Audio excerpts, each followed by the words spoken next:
Revenue വകുപ്പിൽ നിന്ന് വരുമാന സർട്ടിഫിക്കറ്റ് ലഭിക്കാൻ അപേക്ഷകൻ ഇനി നിർബന്ധമായും സത്യവാങ്മൂലവും നൽകണമെന്ന് സർക്കാർ ഉത്തരവിറക്കി. ഈ ഡിസ്ട്രിക്ട് പോർട്ടൽ വഴി അപേക്ഷ നൽകുമ്പോൾ ഇനി സത്യവാങ്മൂലവും അപ്ലോഡ് ചെയ്യണം. സത്യവാങ്മൂലം തെറ്റാണെന്ന് ബോധ്യപ്പെട്ടാൽ വരുമാന സർട്ടിഫിക്കറ്റിന്റെ അടിസ്ഥാനത്തിൽ ലഭിച്ച ആനുകൂല്യങ്ങൾ റദ്ദാക്കും.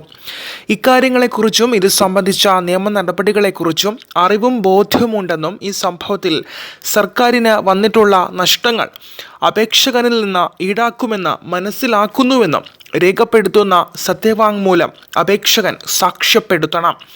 കൃത്യമായ വരുമാന സർട്ടിഫിക്കറ്റ് അനുവദിക്കാൻ കഴിയുന്നത് സർക്കാർ പൊതുമേഖലാ സ്ഥാപനങ്ങളിലെ ജീവനക്കാർക്ക് മാത്രമാണെന്നും സർക്കാർ ഇതര മേഖലയിൽ ജോലി ചെയ്യുന്നവർ കൃത്യമായ വരുമാനം ബോധ്യപ്പെടുത്താതെയാണ് സർട്ടിഫിക്കറ്റ് കരസ്ഥമാക്കുന്നതെന്നും ലാൻഡ് റവന്യൂ കമ്മീഷണർ റിപ്പോർട്ട് ചെയ്ത സാഹചര്യത്തിലാണ് റവന്യൂ വകുപ്പിന്റെ പുതിയ ഉത്തരവ്.